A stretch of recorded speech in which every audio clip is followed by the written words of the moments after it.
Well, Governor Stein, thank you so much for your time and for inviting me here to the governor's mansion. My first time here.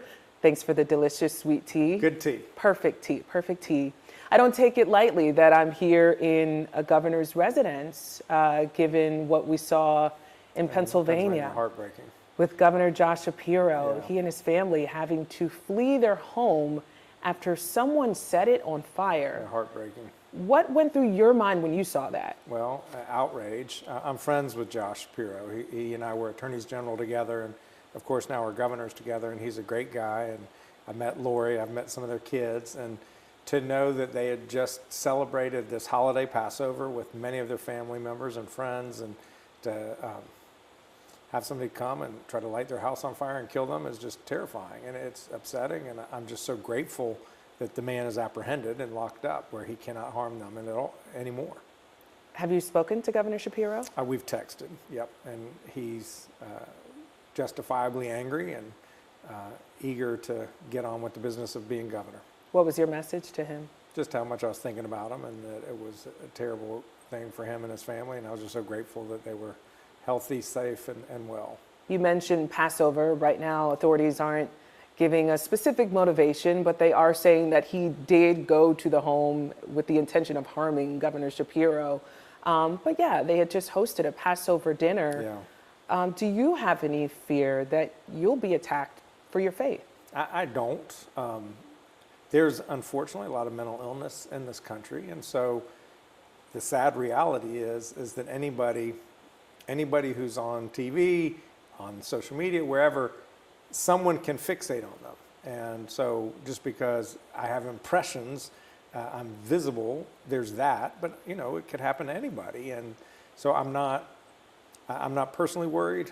I'm certainly grateful for the security detail and how professional they are and what a great job they do. So I do my job. Are you expecting maybe heightened security here as a result of what happened? They don't. If they are, they don't tell me. They just do their jobs, and I'm sure whatever security level they're at, it's the right one. Let's talk about an issue that I know you have said is your number one priority, and that is the recovery for Western North Carolina after Helene devastated that community. We just saw the state Senate's budget proposal, roughly $33 billion, allocating another $700 million in Helene recovery, in addition to the $1.5 billion that the state has already dedicated to Helene aid. Is that enough? Well, we have to be sure that that money is actually allocated to actually help, as opposed to being moved to a reserve account. Sometimes they've appropriated money, but all they've done is put it into a reserve account. So, we're still studying the budget to understand its implications. But $700 million in and of itself is not enough. That doesn't necessarily mean that the budget as it relates to Helene is a failure, because we can have many bites of this apple. There are needs that we have today. There are going to be needs that we have a year from now. There are needs that we have from 6 months from now. And each one is a little bit different. I was appreciative of the General Assembly appropriating $500 million. That was the first bill that I signed into law. It's nowhere near enough, but it is enough for us to get started. So we're now launching our housing reconstruction program. We're launching our bridge repair and renovation efforts. There's money to help towns revitalize their infrastructure so that businesses can succeed. So none of those dollar amounts are enough, but we can start those programs, and hopefully we will augment them over time. You tweeted that you're working on a second recovery budget proposal. What would that look like? Yeah, it will include money for fire prevention out west. We have these, March was like twice as bad a fire month as is typical for a March. We want to have money to help local governments deal with their financial needs. We desperately need support for small business grants. The small businesses are hanging on by a thread. We've got to help them get through this tough time so that their doors are open to welcome tourists when they come this summer. We need more money for housing construction. So we need a little bit more of everything and some new programs as well. Were you hoping for more than $700 million in the budget proposal? Yeah, as I said, to me, I don't care if it's in this budget or if it's in a supplemental budget like we did with the first Hurricane Helene relief package. The key is that we commit to the programs that are going to help Western North Carolina recover. So let's talk about the help coming from the federal level. We've done a lot of reporting. We've spoken to a lot of families in Western North Carolina. As you can imagine, they're saying that the money, they understand it's been allocated, but it's not getting to them, and they need to rebuild now. How do you assess the help coming from the federal government? Well, it's not enough and it's not fast enough, and that's always going to be the case. There was an appropriation made in late December for $100 billion nationally. We don't know exactly what North Carolina's share is. It could be anywhere between 12 and 15 billion. And some of the money went to Department of Transportation. Some went to the EPA. Some went to HUD. So different monies went to agriculture, to different departments. Some of them have allocated their shares. We know what our share is for EPA. We know what our share is for HUD, but we don't have access to those dollars yet. We have to submit a plan, for instance, to HUD. HUD reviews that plan, approves it, and once it's approved, we can then start drawing the money down.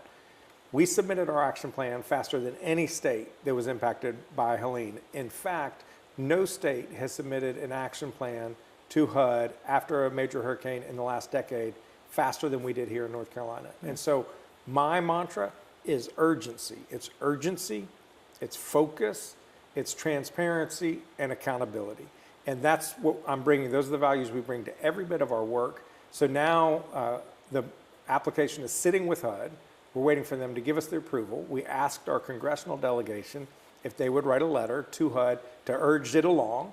Senator Budd took the lead on that effort, and the letter was submitted. So we're doing everything we can to exercise every lever at our disposal to try to get funds to North Carolina, because money in an account doesn't do anything for anybody. The money's got to be on the ground in communities in Western North Carolina. That's how we're going to make a difference and help people recover. Today, Senator Hyde said, though, quote, "We must be prepared to fend for ourselves." Can North Carolina fend for itself? No, I mean, we can do a lot ourselves, and we need the state government to step up at a much higher level than it has done so far. But when you have a storm of this magnitude, $60 billion in damage, it's very typical, if you look at the history of storms, where the federal government will pay about 50% of the damage to help the communities recover. I mean, I can show you a series of storms where that was the case, Katrina and others. North Carolina right now is in the low 20% in terms of what we've gotten from the federal government. We need much more support from our federal delegation, from Washington, from this administration. And I've submitted a $19 billion appropriation request. Actually, it's $11.5 billion in new appropriations. It's $7.5 billion in money that's previously appropriated that we want allocated to North Carolina, essentially so that we get our fair share of previously appropriated funds. So we will keep pushing the federal government because we need $19 billion from them, and we're going to need more from the state. If the federal government abandons us at this time, it could be devastating in terms of slowing down our ability to help Western North Carolina recover. You're on the Council of Governors, co-chair, a Democrat and a Republican, and you're tasked with looking at ways to improve FEMA, correct? That's correct. So as part of that effort, have you been able to talk to President Trump directly and tell him about the immediate needs of North Carolina? I talked with the president when he came to Asheville. I've talked with his administration on multiple occasions and have a conversation with the acting FEMA administrator tomorrow, another one. We've had a series of these calls. Yeah, there are things that FEMA can do better. Now, what I want to explain is that FEMA, its imperfections are a lot a result of laws that Congress passed. Congress has said you have to do this, you can't do this, you can't do this, and it creates all these restrictions on how they can operate that make it very difficult for them to be flexible and quick in responding to disasters. There are ideas that we have that I've shared with Governor Youngkin, the co-chair, Republican governor from Virginia, for his consideration, that I want to send to Washington, to the administration, about ways that they can reform FEMA so that it is more agile in getting money on the ground quicker. That's the number one difficulty facing either state or federal support, is the money never comes quick enough. And the longer it takes for money to come back to a community, the more businesses that will never open their doors, the more people who will flee the community because they have no housing or they have no employment, and they'll go to who knows where.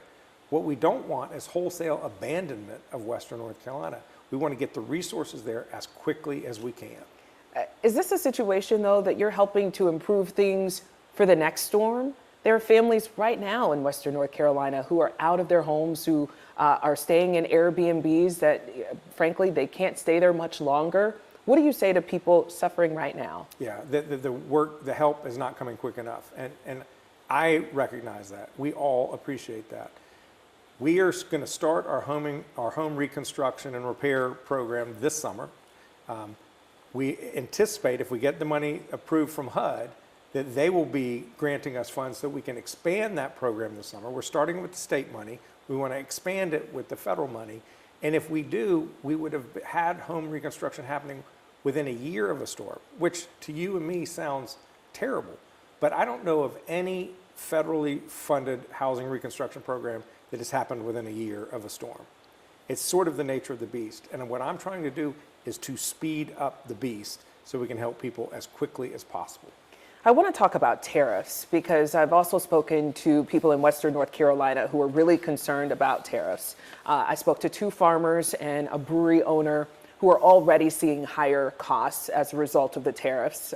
Steel and aluminum really impacting brewery owners. One telling me that on the high end, bigger breweries are seeing upward of $100,000 in unexpected costs. On the lower end, $10,000, $20,000. This on top of them, of course, trying to recover from Helene. What is your message to them about these tariffs? Well, I'm gravely concerned about the impact of tariffs on business in terms of the cost of inputs. You talked about the brewers. These are brewers that actually had to pay for water trucks for a series of weeks just to keep brewing beer because there was no water in Asheville. So they've already incurred crazy expenses. At the same time, their revenues are down because people haven't been up there visiting like they should. And by the way, I was just up there this last weekend. Asheville, much of Western North Carolina is wide open for business. And so if folks are looking for a great summer vacation, please find a town in Western North Carolina and go visit. Tariffs, if a country puts on tariffs to the outside world will reciprocate and put tariffs on our products, creating a trade war. Agriculture is the #1 industry in North Carolina. 25% of our product sales go outside this country. So we do a ton of exporting of agriculture, of sweet potatoes, of pigs. So we are playing with fire, playing with this economy. And what I do not want is for these tariffs to lead to higher costs for people who are already experiencing too high costs, higher costs for business who then have to pass it on to their customers when they're trying to get back on their feet, particularly in Western North Carolina, higher costs to rebuild all these homes. If housing construction costs go up 20%, we're not getting any more money from the federal government beyond whatever they're going to give us. It would just mean that we can produce 20% fewer houses. That means certain families who otherwise would have gotten support will not get support. So there is an incredibly real consequence to these rising prices, not to mention skirting on the edge of a recession. So I have urged the administration to step back from these trade wars. We do not need to be playing with fire. We've got about 2 more minutes left. Okay. I'll get this 2 questions in. Back to the budget. Senate Republicans proposing modest raises for teachers and state workers, as well as raises for law enforcement. Senator Sidney Batch described the raises as pathetic. Do you share that view?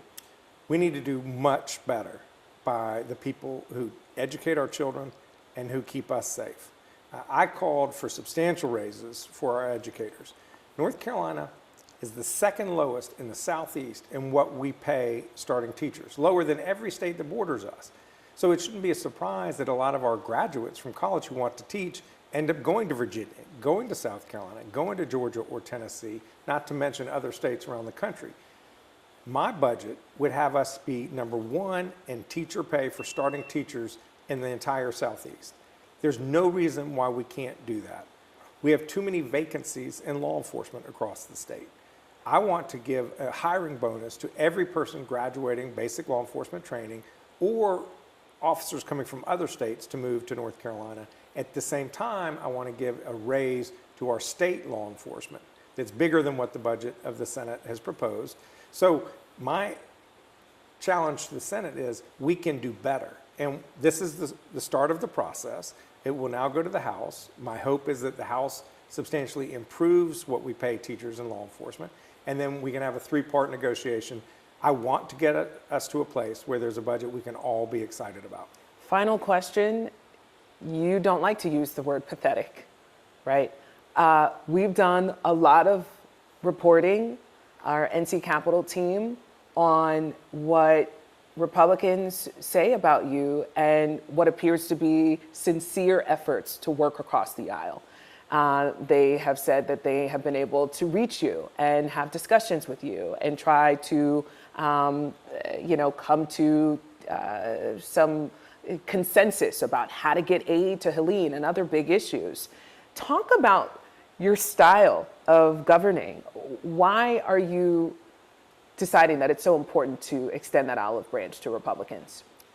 We are going to be much more effective. We will always be more effective when we can work together across the aisle. We are stronger, we're more effective when we partner. So I have an open hand at all times to all people, Democrats, Republicans, unaffiliated. I don't care.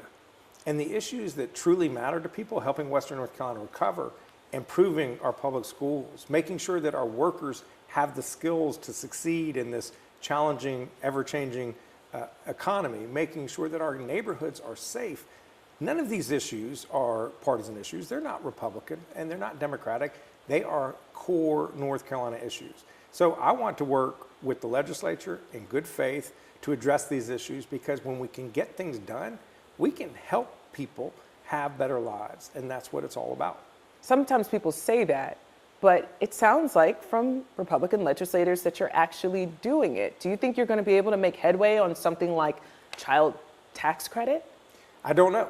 I mean, it remains to be seen. The Senate Republicans did not put the child tax credit into their proposal. I sincerely wish they had.